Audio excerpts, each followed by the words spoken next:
Is it over before it begins? I'm Michael Smerconish in Philadelphia. Before a single primary vote has been cast, has Donald Trump already sewn up the 2024 GOP nomination? Or is it still up for grabs? Everybody has an opinion, but the data tells a pretty compelling story. Peggy Noonan in the Wall Street Journal writing this week, I refuse to see the story is over. The voting begins now. After Chris Christie dropped out, Nate Cohn wrote in the New York Times, the Christie vote alone will probably not be enough, but Haley has been steadily gaining in the polls, and historically there's a lot of precedent for surging candidates to keep gaining, especially over a contest's final days. And New Hampshire, which is second up, will be a wild card. Independents can vote in the GOP primary, and according to data released yesterday from Gallup, 43% of Americans, look at that graph, 43% of Americans consider themselves to be independent. The R's and the D's are tied at 27.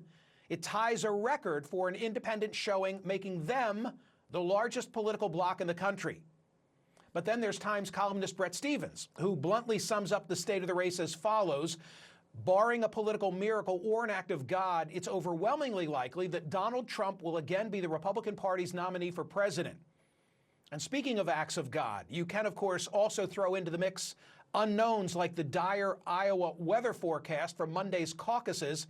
This year shaping up to be the coldest ever, with temperatures as low as 15 degrees below zero, worse with the wind chill. This is likely to affect turnout, where in some rural areas as few as 10 people can make a big difference. But what does the historical data tell us? My next guest says that it points to Trump's nomination being pretty much a done deal. As of December 15, Trump led the aggregate national polls with 61%. DeSantis and Haley essentially tied for second at 12 and 11%.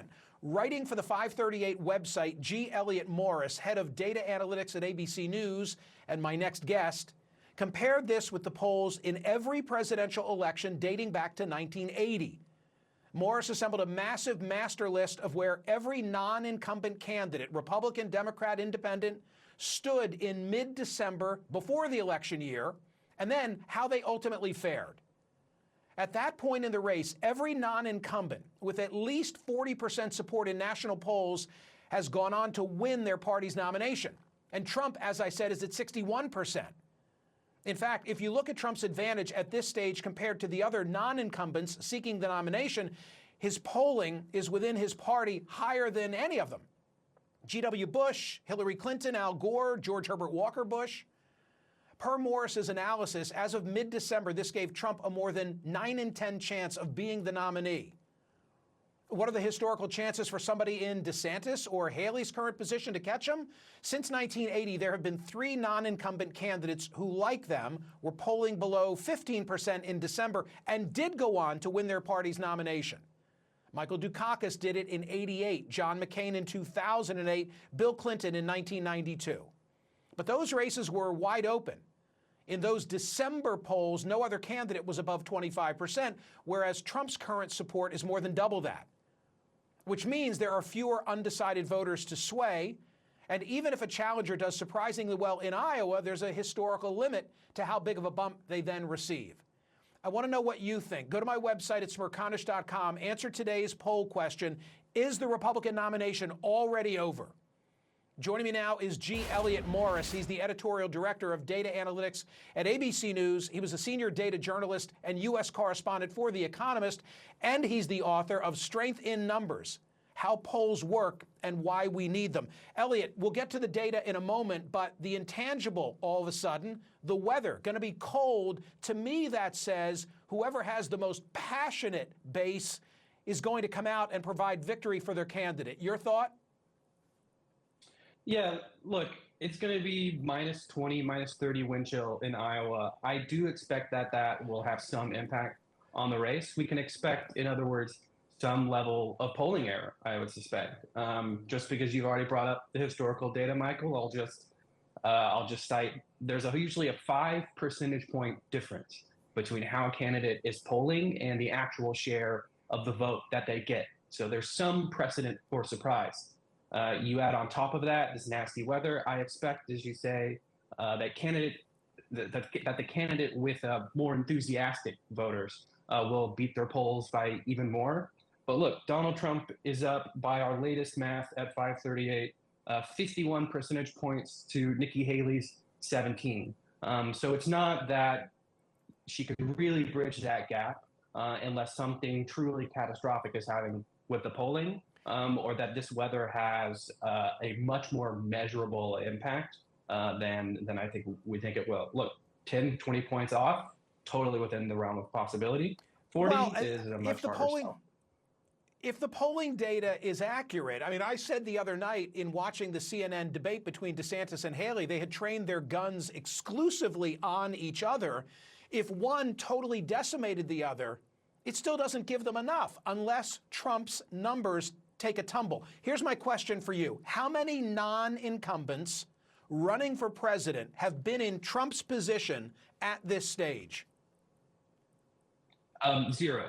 Donald Trump is unique in his position in the Republican primary right now, historically. He's at 61%, again, in the national polls, according to the 538 average today. No non-incumbent presidential candidate has ever done that well in the polls and gone on to lose the election. The closest candidate at this point is Hillary Clinton in 2008, who's at about 39, high 30s in the polls. She, of course, goes on to lose a very, very closely contested race to Barack Obama that year. So the question I guess you can ask yourself and your listeners, Michael, is Nikki Haley Barack Obama? Well, if I'm Nikki Haley or I'm Ron DeSantis, I want to talk about Bill Clinton or I want to talk about John McCain. I mean, there have been individuals who have defied the odds, but as your data points out, in the December going into the election year, it was a wide open race, and this hasn't been a wide open race. Yeah, that's right. Bill Clinton in 1992, when he goes on to become the comeback kid after New Hampshire, right? He doesn't have a Donald Trump looming over him at 50%, 60% in the national polls. He has a clear path to a surge because the candidate field is split. Right now, you have Donald Trump ahead of the two major candidates that are challenging him. And you have, this time you have Vivek Ramaswamy, I guess, is somewhat of a factor, taking votes away, taking delegates away, more importantly, from Nikki Haley or Ron DeSantis in the early states. Asa Hutchinson's also running for president. We should note, I don't expect him to get very many votes or delegates, but just while we're being careful. Elliott, something else that I took away from your data, the December numbers historically have been predictive of what happens in Iowa. That's observation one that I hope you'll speak to. And observation two is that even when there's an upset in Iowa, the bounce is not what people might expect it to be headed into New Hampshire. Your thoughts? That's right. We looked at the historical data for an article next week coming out after the Iowa caucuses because we wanted to know how much momentum does a candidate gain if they beat their polls or if they win Iowa unexpectedly. We find that a candidate who does about 1 percentage points better, or I'll put it this way, every 1 percentage point a candidate beats their polls by, they gain about a percentage point in the national polls. So if you do this math backwards, right, we think Nikki Haley needs to gain about 35 percentage points in the national polls to be tied with Donald Trump. That would suggest she needs to beat her target, her polls in Iowa by about 35 percentage points as well. Needless to say, that is a very tall task for her. I don't see the path forward for her with that level of a potential bounce needed to be ahead of Donald Trump.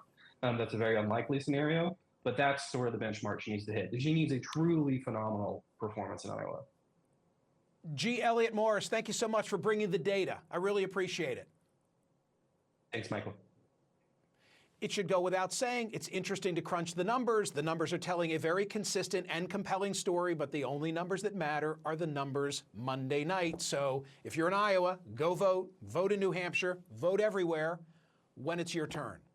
Remember, I want to know what you think. Go to my website at Smerconish.com, where today's poll question, it had to be this, right? Is the Republican nomination already over?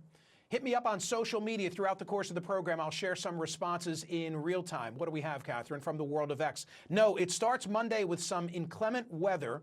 The Republicans will turn out in large numbers to demonstrate they are not snowflakes. Watch Vivek's poll buster results. Okay, Michael, sounds like you've got a dog in that fight. I do not have a dog in that fight. What does the weather tell me? The weather tells me it's all about passion.